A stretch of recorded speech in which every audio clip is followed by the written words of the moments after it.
if you've ever wondered what your life would be like if you weren't afraid, you're about to find out. Now, she's a bit shy, so please help welcome to the stage our keynote speaker for Empowered Success, Michelle Poehler.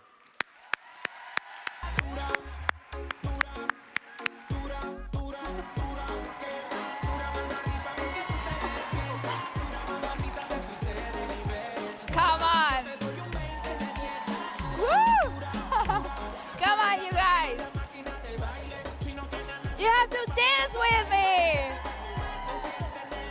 Yeah! Buenos Aires.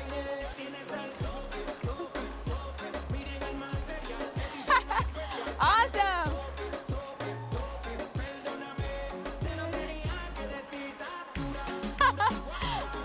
Awesome. Woo! Thank you so much. Thank you to those who danced and to those who didn't. Actually, the idea was for no one to dance. Yeah, but I do this every day at corporate events. I go on stage, I start dancing, and everybody looks at me like, what the heck is she doing? Seriously. So I tend to ask the question like, hey, who thought that was awkward? And you were like, please someone dance with her. Everybody raised their hands every single time, because that's the whole point, actually, to make you guys uncomfortable, to make me uncomfortable, so I can talk about the comfort zone, right? That's what I'm here to do. But oh my God, you're so fun. Yeah, that didn't work here. Maybe you are already brave. Well, we'll see about that. So before we get into comfort zones and all of that, I need water. That's too much dancing, right? Too early. Much better. All right, now, the first thing I want you to do is I want you to think about your earliest memory of fear. Can you remember a fear you had when you were very little? Maybe 2, 3, 4 years old? Yeah? I mean, who here was afraid of clowns? Raise your hand. Yeah? Who was afraid of the dark? Raise your hand. Who here is still afraid of the dark, out of curiosity? Yeah, me too. All right, so my earliest memory of fear goes all the way back to when I was 3 years old, and I still remember how terrified I was to walk down the aisle. Not as the bride, but as the flower girl, of course. You would assume that a 3-year-old girl would be delighted to wear a big, white, puffy dress, just like the bride, and throw petals everywhere, right? Not me. I was afraid to walk by myself and not be able to find my mom at the end of the aisle. So at the age of 7, 4 years after that picture was taken, my parents had a hunch that my shyness was not necessarily emotional. So they took me to the doctor, and they found out that I couldn't see, like, at all. I needed glasses. For 7 years, they didn't realize this, come on. So parents in the audience, if you have a really shy kid, take them to the eye doctor. Right? Because for the longest time, my comfort zone was defined by a 10-foot radius circle that surrounded my mom or my dad.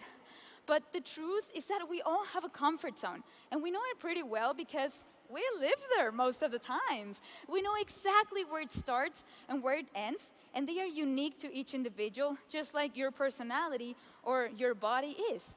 So the things that are uncomfortable to me may be things that you can easily do. For example, eating an oyster. Yeah, which I have to say I tried, and then I couldn't, and so I had to spit it out. And then they're so expensive. I had to try the same one again and again.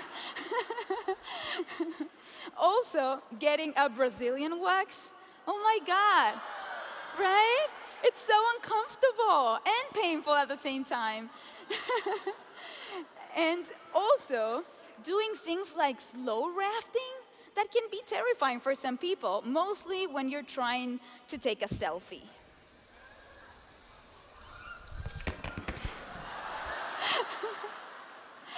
But the good news is that comfort zones can change from one day to the other. They can expand as we face our fears or contract as we limit ourselves. And by the age of 26, I had such a reduced comfort zone that if I kept going in that direction, I was going to end up being afraid to leave my apartment by age 60. And it's not like I was afraid of 1, 2, or 3 things. I was actually afraid to feel the fear. So at a very young age, I understood exactly the limits to my comfort zone, and I made sure that no matter what I did, I would never go past it.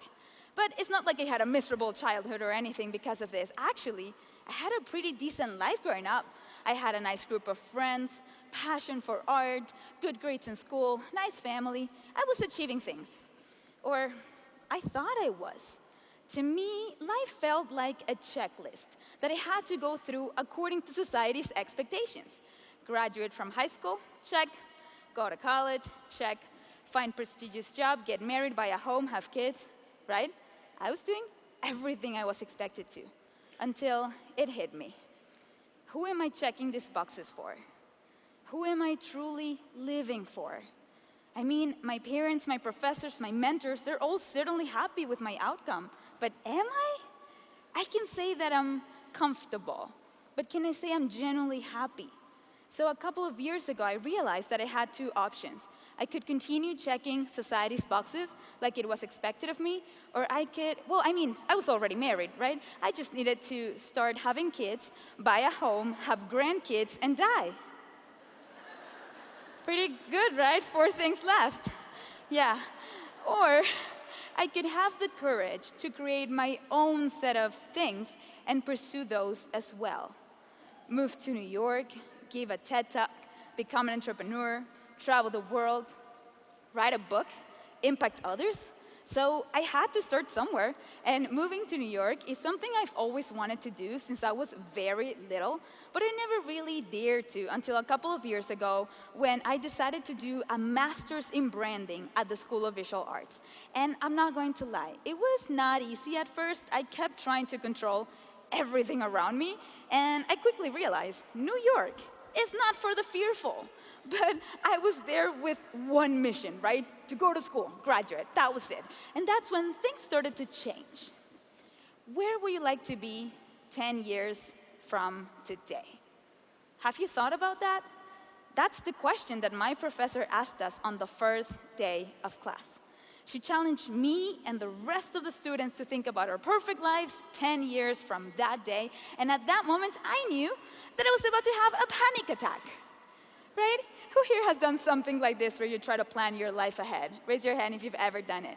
Yeah, let me tell you one thing about it. It's freaking scary because you want to dream big, but not too much. You want to sound ambitious, but humble. You start dreaming of a 150-foot yacht, and somewhere down the line, you settle for a freaking kayak. Right? You don't want to disappoint future you with big plans that went nowhere and then feel like a big failure, right?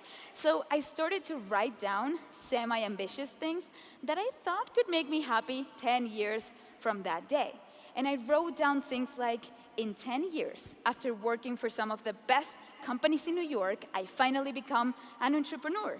I'm working with Adam, my husband, on building our business, whatever it is. But we travel a lot together for work, and we love it. We're being invited to speak at companies and conferences about our accomplishments, and we're buying our first condo in Manhattan. So I wrote my plan in April of 2015. And then this is what happened next. In July of that same year, I started my own movement. Then in October, I gave my first TEDx talk. And shortly after, I started receiving invitations to speak at schools, companies, events, and organizations around the world. In July of the following year, Adam joined me full-time on developing our business. And just a year later, we bought this beautiful condo in Manhattan.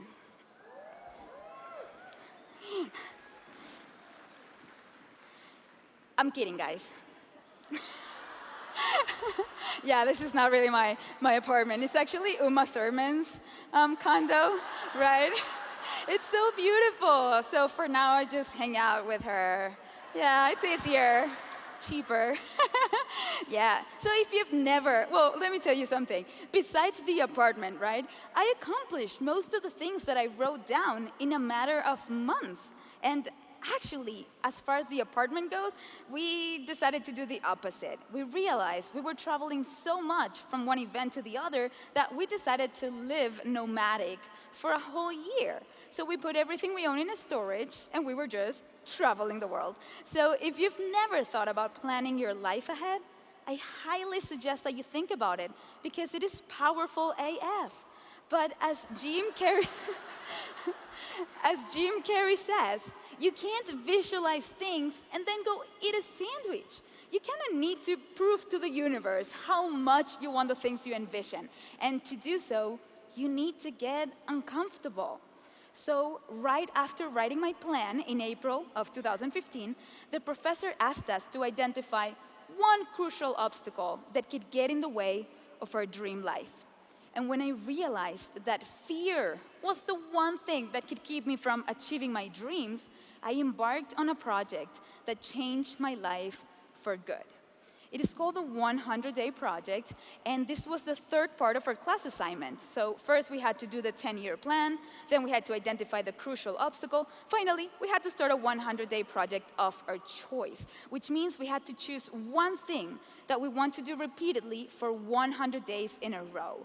It can be anything, as long as it's something that helps you grow or improve in some way. So think about it. If you would want to do this, right, choose one thing that you want to do for the next 100 days, what would that thing be? What is that thing that you want to work on? And I'll give you a couple of examples from other people in my class, all right? So for example, my friend Maddie, who used to wear heavy makeup every day of her life, and I'm not exaggerating, the day that she took that picture, she was just going to the gym. Right? So she decided to break up with makeup for 100 days and take good care of her skin. And the result was pretty amazing to see live. Her face completely changed in a period of 100 days. That's awesome, right? Yeah, now, yeah, you wanna clap? You can clap. Yay, Maddie. And then my friend Kyle, he did 100 inventions. Every day he would sketch a prototype of something that could make his life easier and the world a better place. And then I decided to become a braver person, not only for myself, but for my family and for my future kids. I come from a family of World War II survivors, where half of my family were killed by the Nazis in concentration camps. But my grandparents were lucky because they were able to survive the camps and escape to Venezuela, where they were able to start from scratch, right? But their fears, yeah, yay, grandparents. Thank you. Yeah, so they did that. They were very lucky, right? But then their fears never went away. In fact, they were carried from generation to generation. So my mom was raised with lots of fears, and so was I. So when I heard about the 100-Day Project, I thought this was the perfect opportunity for me to go after my fears, break my family's fear chain, and become a braver person. So I decided to face 100 fears in a period of 100 days and document the entire process on YouTube. From the smallest things that were limiting my everyday life to fears I never thought I would be able to conquer.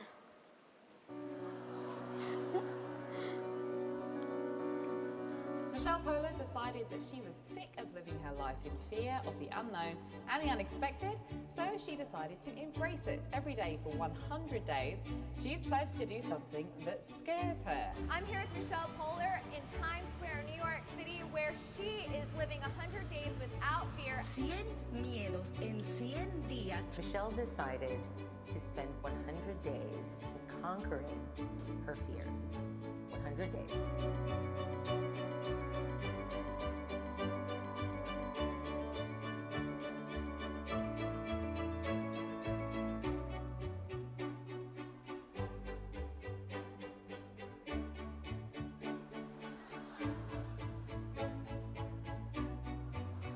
What I really believe that Michelle is experiencing is is tapping into her inner strength that was there all along.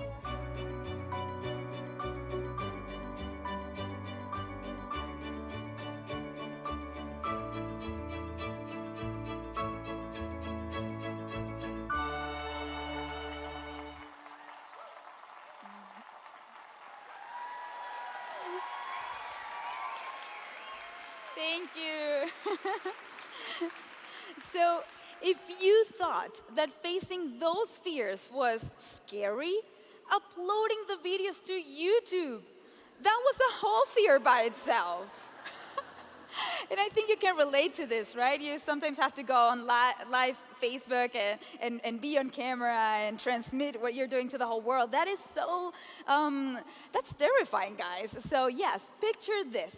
One night, I decided that I wanted to face my fear of singing in public. So I chose the one place where they had a real band, a real stage, and a real crowd. And as I was going through the list of songs, what I realized is that the only song I knew from their entire list was Rolling in the Deep, right? By Adele. She's like the best singer in the world, and I'm not. So when they called my name, my heart was about to jump off my chest. But I was there, and I was determined to face my fear. So I went up there, grabbed my mic, started my song, and shortly after, I realized how bad of a singer I am. What? And I still had to go through the entire song. Those were the longest 3 minutes and 49 seconds of my life. But as soon as the song was finally over, I could hear one person clapping and screaming from across the room. And you guessed it, my husband was there. So if you thought that this was the scary part of the challenge, no, that was just the easy part. The scary part comes when I have to go home, sit through my horrible footage, edit my video, and upload that thing to YouTube for the entire world to see. But as I was editing the video, I thought to myself, you know what? Maybe it's not that bad. Do you guys want to see it? All right.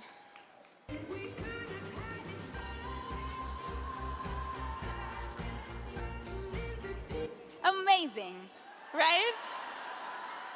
It was so good. I felt so proud of myself. So I went to Adam and I showed him this, and I'm like, what do you think? And he was like, seriously? Like, Michelle, I don't think this counts as a fear. I mean, you're clearly replacing your voice with Adele's. And he's not a big Adele fan, so I figured that if he noticed, maybe more people can notice. So I had to go back, re-edit my video, and this is what I actually uploaded to YouTube.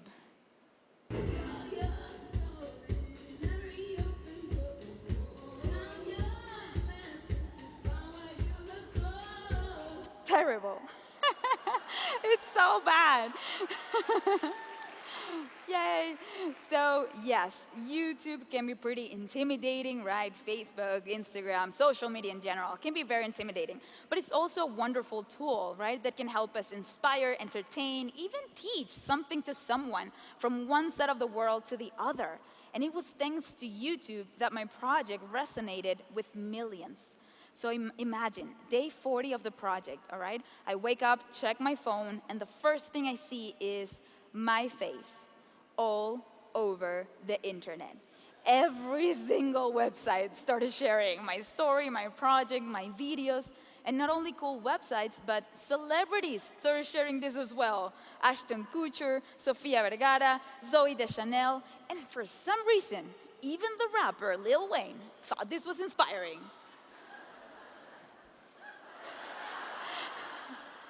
But this was not the best part. Shortly after this happened, I started to receive messages from people all over the world saying that thanks to my project, they were inspired to go after their own fears and change their lives.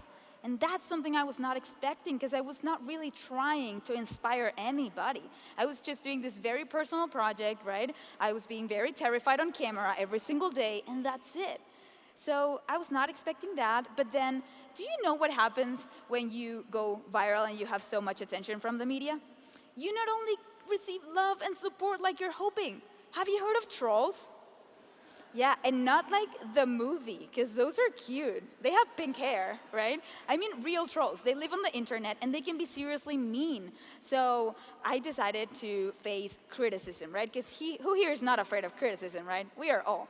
So perfect. I needed 60 more fears to face. So what I did is I started recording myself reading the worst comments online. And I'm not going to lie, I felt pretty bullied and attacked as I was reading all those mean comments. But you know what was even more hurtful? To hear from people around me, people who were not supportive of what I was doing, right? They were saying also mean comments. And you know what I thought at that point? Haters gonna hate, right? And we can't allow that to get in the way of our dreams or to define us in any way. But also, we can't ignore criticism. I think that we can be smart about it and use it to our advantage. So the way that I use criticism is as fuel. Every time that I hear a comment about me or what I'm doing in my work, I just want to go after my biggest fears and prove all those haters wrong. And actually, you know what? I just want to prove myself right. Yes. Oh my God, I'm going to get up this slide.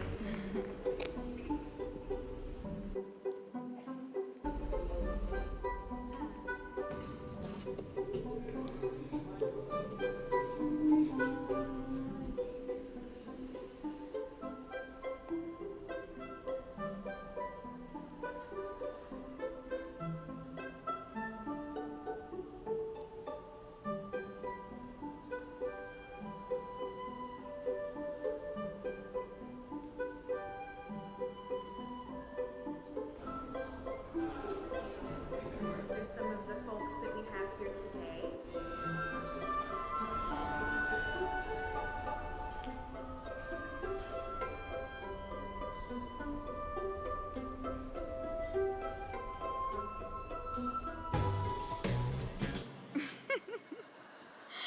So when a good friend, all right, one of my best friends, she suggested that I should pose nude in front of a drawing class as one of my fears, I started doubting if we're actually friends, right? Why would she say that? And so I completely freaked out on her. But then a couple of seconds later, I realized that my reaction was a clear sign that I'm terrified to face this fear. So, okay, I decided to say yes. We are still friends. And there I was, right, in front of a dozen people I've never seen in my life, wearing only my scarf as a robe, when the art teacher asked me to start. In that moment, I was so lost and so confused. I had no idea what to do. So my first reaction was to turn around and face the wall. I just couldn't face the students as I was dropping my scarf on the floor. And for the next couple of poses, I was completely petrified. I kept trying to cover myself with my arms and my legs, so I was like, pose number 2. Right? Because I kept thinking that the students were judging me, when in reality, they were there to fulfill their mission, to create beautiful art out of whoever posed in front of them. And that's when I realized how self-centered we sometimes are and how hard we are on ourselves. Turns out no one's judging us in the same way that we judge ourselves. And yes, right? And while I was so worried about exposing my body, there was this one guy who spent the entire class drawing my face. The entire class. Now, one of the funnest fears that I faced was dancing in the middle of Times Square like no one's watching. But at first, this was terrifying because I was the only one listening to the music. So can you imagine my embarrassment, right? So for the first couple of seconds, I was, like in my head, being very self-aware. But then I started to really enjoy the song, the moment, the mood, everything. And that's when other people started to join me. And suddenly, this became a party in the middle of Times Square. And that night, I got to experience, for the first time in my life, what living life to the fullest feels like. Have you ever experienced that? Because I heard about it in songs, movies, but I never experienced it myself until this day. And what I learned is that it only happens when we do the things we love like no one's watching. Because, you can clap, yes. I love this audience, come on, it's amazing. We have to do the things we love like no one's watching, because when we forget that people are watching us and judging us, and we get to do what we do out of love and passion, we will not only do a better job at it, but we will enjoy the moment way more. Imagine yourself doing what you do without thinking of what other people may be thinking of you, right? Without having other people judge us on what we're doing, because we're so passionate about it that we just have to rock it. And that night, I not only made new friends and realized how much I enjoy dancing, mostly in public, but I created one of the most memorable videos for my channel. We're here at Times Square, a lot of people around me, and I'm going to dance like no one's watching. So I have my music here, I'm ready to go dancing. Let's do this.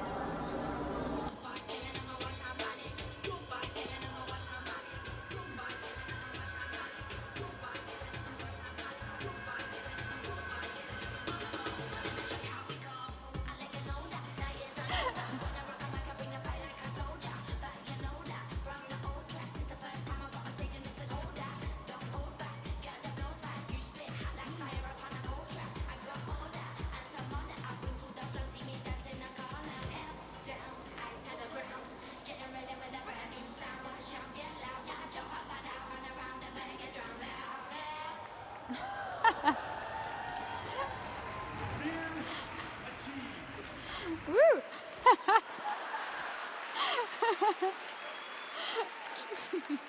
Thank you. Now, one of the hardest fears that I faced was my fear number 95, jumping from a high cliff into the water. So picture this. For this challenge, we decided to rent a car, drive for 2 hours to a water park where I can safely face my fear without hitting a rock, because that was not the challenge that day. It was just jumping, right? So I went to the place, I went up the hill, made the line. It was my turn. I was about to jump. And in that moment, I freeze.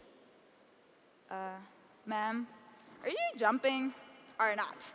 The lifeguard was pretty frustrated because there was a huge line of kids, as you can see there, right? Eager to run, jump, and make a splash. And there I was, completely frozen. I kept telling my feet to jump, but they wouldn't listen. Have you ever felt like this, paralyzed by fear? That's how I was feeling. So the lifeguard came back and he was like, dude, even the little kids are jumping. I'm like, that's not helpful. Thank you, though. But then a girl about this height, she came all the way to the front of the line and she was terrified, just like I was. But she was like shivering and having second thoughts. So I looked at her, she looked at me. You know when you see someone on the street and they're wearing your same shoes and you look at each other because you know? Just like that, but with fear, right? We're both terrified. And then a couple of seconds later, she looked down, took a deep breath, and she jumped. What the heck, right? We were not jumping. I thought that's what we agreed. Yeah. But then I started to feel so inspired by her because I thought if she did it, why can't I? So I approached the edge one more time. The lifeguard rolled his eyes one more time. And I looked down, she survived, good sign. So, so I started counting. 1, 2, 3, 4 for some reason. And I jumped. And that day, I learned the important difference between fearless and brave. Right? Yes. Because brave means that despite the fear, we have the courage to take action. And that is way more powerful and inspiring than being fearless. Because think about it, right? I saw all those little kids. They were jumping fearlessly, and I couldn't relate to them. I was not inspired by them. It was that girl who showed me her fear, and then she showed me her courage. That is what inspired me to take action. So if you want to inspire people on your team, it's not enough to say things like, you can do it, I have your back, I trust that you can. Those things are really not empowering. What is actually empowering is to take action yourself, mostly when it's hard. So it is okay to, it's okay to let our team know that we are scared, right? That what we're doing is uncomfortable, but that we still do it. That is empowering. Thank you. Now, for the last fear, number 100, I was approached by a big brand, 5 Gum. They wanted to sponsor my 100th fear. And my first reaction was to be excited and on board, obviously, right? Until I realized they wanted to have me rappel down from Rockefeller Center, right? And I still consider it. I mean, it was a huge opportunity for me, right? My face was going to be everywhere, but something deep down didn't feel right. Because I wanted this last challenge to go beyond a physical fear and have a more meaningful impact. So after much consideration, I decided to decline the brand's offer, and instead, I faced one of my biggest fears, public speaking. And I decided to do it at TEDx stage so I could share my story with the world and inspire hundreds of thousands to go after their fears. This decision, yes. Thank you. This decision not only marked the beginning of my speaking career, but it showed me the importance of going after the things that feel right in our hearts, not being carried away by what may seem more glamorous. So let me take you back to the day when I faced my 100th fear. My 100th fear. There.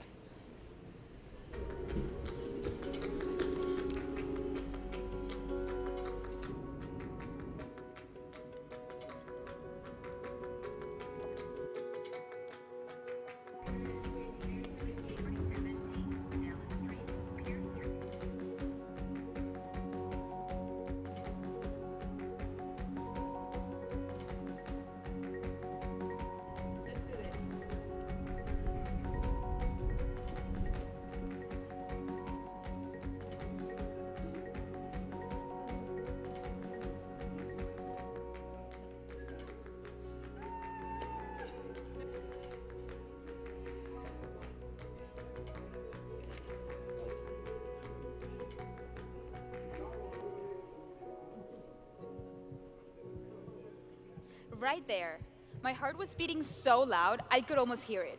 Can you almost hear it? Right, it was super loud. So in that moment, the girl that is walking along with me, her only job was to make sure that I'm doing all right. But when she looks at me and smiles at me like, let's do this, Michelle, and I don't smile back, because I'm not ready to do this. I'm like about to start running in the opposite direction and like, bye. Yeah, in that moment, she grabs my shoulders and she's like, Michelle, sweetie, you'll do fine, I promise. Come on, you'll do great. Think about it. What's the worst that could happen? Now, raise your hand if you've ever asked yourself or someone else this question before. Worst question ever. I now had like 1,000 negative thoughts running through my head because I was like, she's right, what's the worst that could happen? And then I'm like, wait, what if I forget my speech? What if I freeze? What if I disappoint my family who's in the audience, who traveled just for this event? What if I embarrass myself? And the worst one, what if I fail, right? So that's when it hit me. How am I supposed to gather the courage that I need if I'm only considering the worst case scenarios, right? It was a matter of switching the question around and asking myself, Michelle, what's the best that can happen? That's when I started to see the possibilities that were hiding behind my fears. And I thought, what if I do a good job? What if I enjoy it? What if I make my family proud or myself proud? What if I actually inspire people in the audience to take action? Suddenly, I felt no more fear, only excitement. And that's when I heard the presenter say, give it up for Michelle Poehler.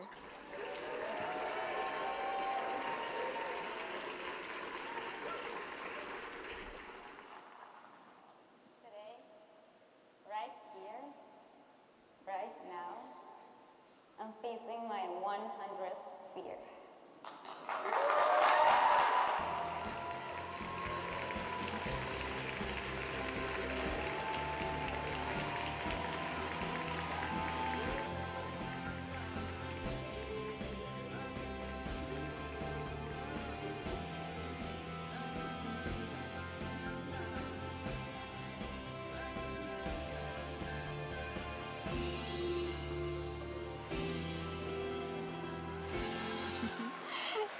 Thank you. Thank you, guys.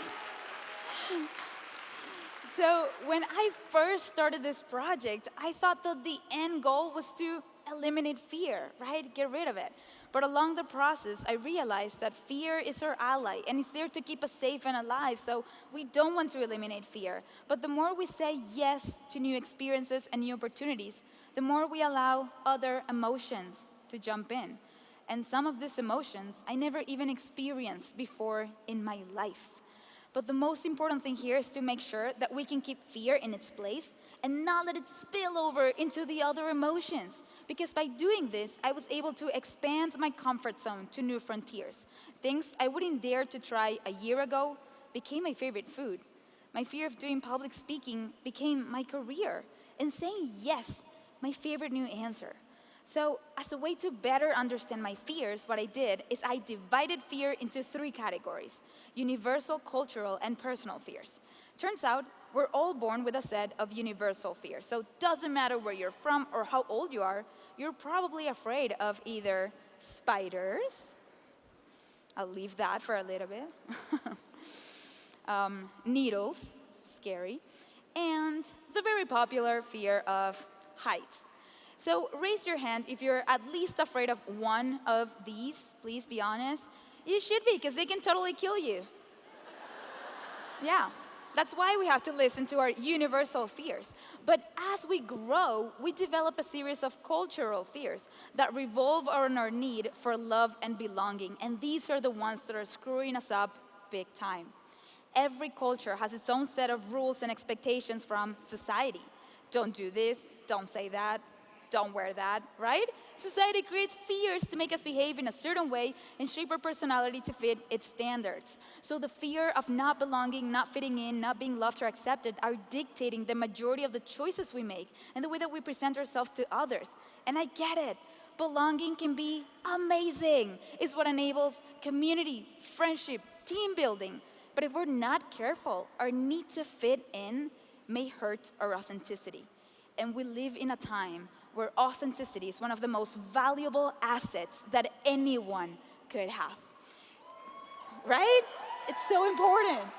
Yes, and I'll tell you a story about it. So a couple of years ago, when I started speaking, I was invited to speak at an all-women's event at ESPN, and I was very excited and nervous as usual, but then something happened before it was my turn to speak that took all of my confidence away. The speaker that went right before me was the most exceptional speaker you could think of. Carla is a vice chairman at Morgan Stanley, and she's a renowned author. So she was witty, eloquent, insightful, experienced, literally everything you want from a speaker, and you should hire her next year because she's so awesome, and you guys would love her. She's amazing. So the more I heard her present, the more I kept comparing myself to her until I started to feel like the biggest imposter in the room, hoping not to get caught during my presentation. So at the end of the day, I was ready to go home when the organizer asked me to stay and go to a happy hour event with the attendees, and I was hesitant to go, and so glad that I went. Because that night, so many people approached me to tell me that I was the highlight of the day for them, that I was perceived as a real person they could identify with. And that's when I realized that my imposter syndrome was making me believe that I needed to be more like Carla to be appreciated, when in reality, I just needed to become myself and own what makes me authentic.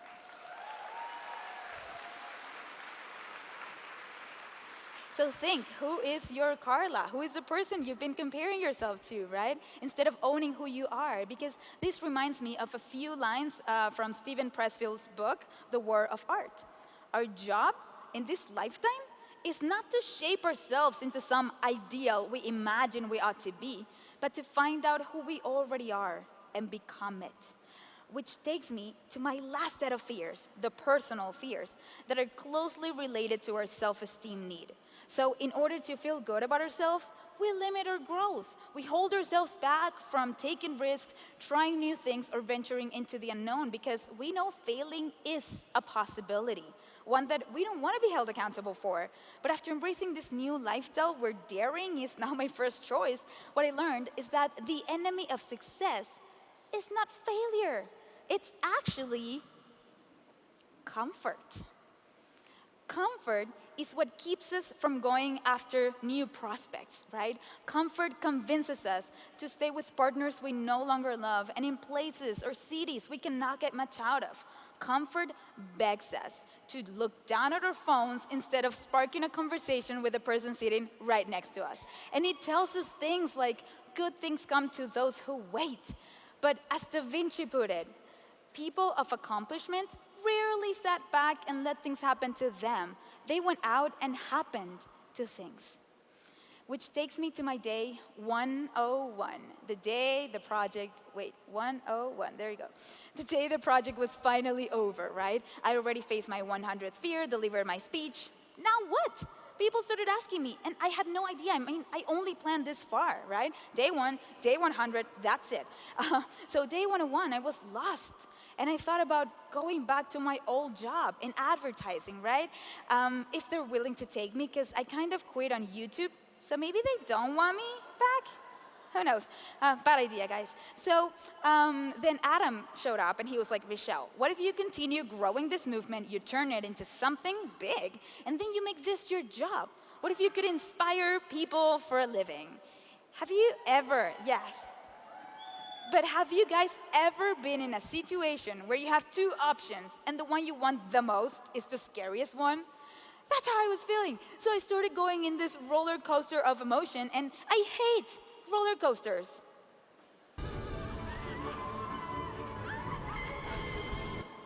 Yeah, can you see how miserable I was? And then how happy Adam was? And did you see the other guy? He was like really happy. Right? Like a little kid. I don't know him. Yes, so I don't like real roller coasters. I don't like emotional roller coasters, right? So what I realized is that I was in between two options. Going back to my old job, right? Which was a decision based on fear, comfort, and safety, or building my own movement, which was a decision based on growth and progress. Life will always give us options. Some will take us back into our comfort zone. Others will challenge us but help us grow. So the most important thing here is to make sure that we can identify which one is the growth choice and choose that one despite the fear that it may bring. In fact, that's the best way to tell them apart because most of the times the growth option is the scariest one. So, according to Jeffrey Gray, a psychologist, there are two primary systems in our brain determining and influencing every decision that we make: the behavioral inhibition system and the behavioral activation system. The behavioral inhibition system responds to risk and stop us from taking action, right? So, to give you an example, when I'm speaking really fast now because my timer is running off and I still have more content. Sorry. So, yes. Behavioral inhibition system. To give you an example, okay, of this, when I started this presentation dancing all crazy, and I asked you to join me, those of you who ignore the fact that music is playing and someone's asking you to dance, you were reacting to the behavioral inhibition system, right? So you stayed in your seat comfortable, and you thought about all the possible risks involved in this decision, like what if I draw too much attention to myself, what if I embarrass myself, or what if I'm having too much fun and I can't stop, right? Yeah, it happens. Then those of you who started dancing, like right there, you were reacting to the behavioral activation system that responds to reward and encourages us to take action. So in that split second, you thought about possible rewards and you decided to join me, right? Maybe you wanted to show off your moves or you wanted to get some energy. I don't know. The thing is that every comfort-based decision that we make is tied to the behavioral inhibition system. And the growth choices are triggered to the behavioral activation system, right? Which is crazy. And the question is, how can we put growth into motion? And the answer is right here. We have to focus on the reward. And to do so, I ask myself the question, what's the best that can happen again and again? This question is so powerful because it allows us to see through fear and focus on the reward.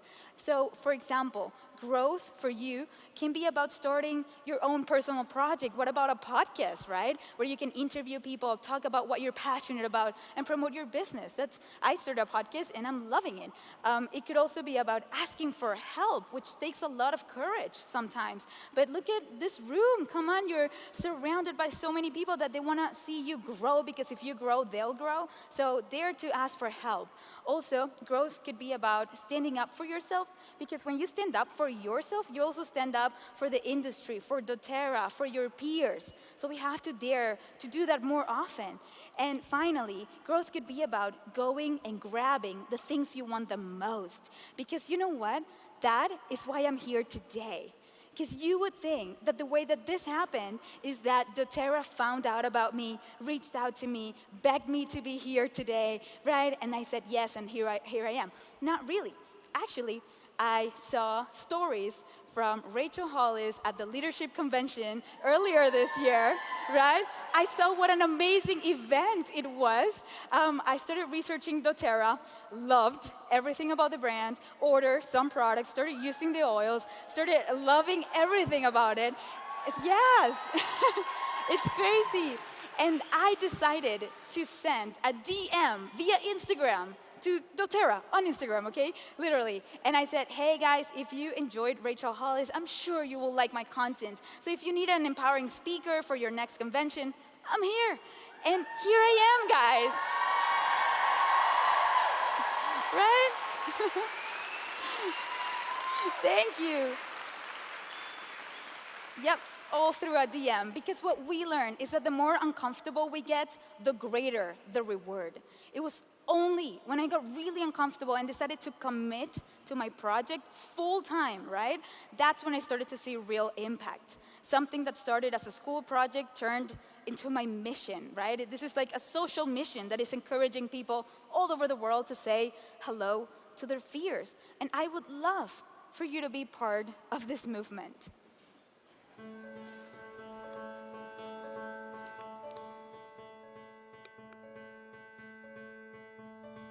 Hey Michelle, my name is Marcin and I'm from Poland. My name is Evelyn Lawrence. Jason Silva. Hey, it's Chris Gillibo, and I'm from everywhere. Panama. Colorado. Canada. Caracas, Venezuela. Africa. I'm Dutch, but I live in the south of Spain. I faced the fear of writing to a girl with whom I haven't spoken to for a very long time. I faced my fear of traveling solo, a 3-month trip. Fear of rejection. Like I'm not good enough. I fear of birds. Skydiving. Cliff diving. Get this pixie haircut. Dance like nobody's watching. Starting over. I'm 29 years old. Me against the world. Volunteering abroad for 6 months. I wanted to do something more meaningful and I switched career. I faced my fear of leaving home. Of moving away from home. Start from scratch for the second time. I was deathly afraid of speaking in public. Following my passion, pursuing my bliss, right? Living within the confines of my inspiration and somehow trusting that things will work out in the end. The biggest fear that I faced is living alone, all by myself, with my own thoughts, and it's felt amazing.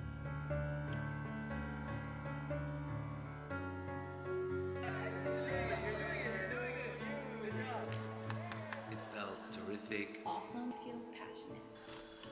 Beyond amazing. And I feel free. So fulfilled. Felt so satisfying. I have done more living in the last 3 years than I have in 33. Came home, felt more like myself than I have in a really long time. I feel so good now. I'm so grateful because my husband and children helped me cross that bridge. And how I've felt since? Fantastic.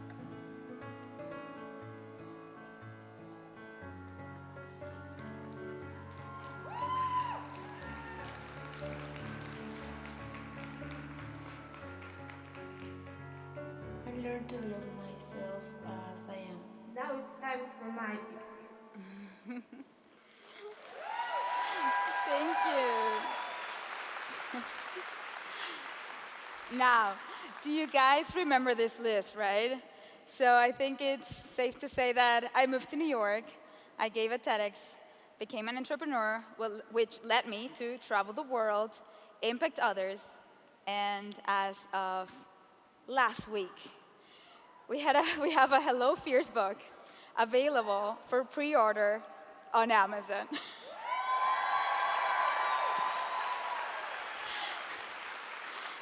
Thank you. And I want so much for you to read this book that I'm going to give an exclusive live webinar to anybody who pre-orders the book today. for in the next couple of weeks. So if you want to be part of this live webinar where I'll be talking about the 100-day project, right? How to do a 100-day project and how to crush it, then all you have to do is go to this website, that website right here, hellofears.com/book. Pre-order the book today, and then we'll get to spend an extra hour together in the next couple of weeks. So take a picture of that, and you can do that as soon as we're done with this session. And the reason, right, why I wanted to share this with you so much is because, do you guys know what this means? I checked all my boxes. It means I have to write new ones, right? So I guess we both have homework to do, guys, because I want you to write your own boxes. What are the things that you want to accomplish? What are the things that you care so much about that you're willing to get uncomfortable to make them happen, right? That's the question I want you to take away with you today.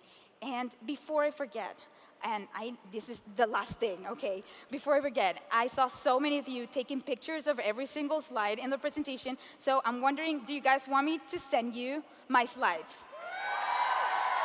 Yay, perfect. So all you have to do is you have to take your phone out and text the word BRAVE1 to the number 44222. And it will ask for your email. So I'll email you all of my slides in the next couple of days. And if you don't have an American phone, you can either make an American friend and borrow their phone, or you can go to that website, michelleployer.com/slides, enter your email there, and it's the same thing. I'll email all of you very soon, and I'll give you a couple of seconds to do that, to put your email.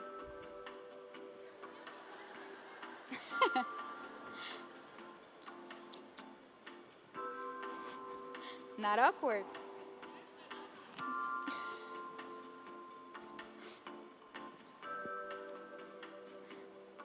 All right. Okay, so I hope that was enough time. If not, you have the next couple of hours to do this. And now I want all of you to stand up. Yay! Don't you hate it when speakers make you stand up? Me too. But it's worth it, I promise. So when I first started the presentation, first I was the only one dancing, and then some of you joined me, and then some of you clapped, which is not dancing, guys. So, and I get it, you were shy then, but you're so brave now. So this time, I want you to show me your best moves, because we need to bring the house down. Are you ready? Let's do this. Come on. Woo!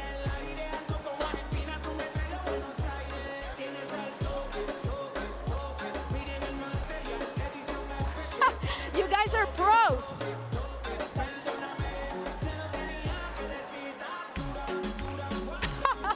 That was amazing, guys. Thank you all so much for your time today.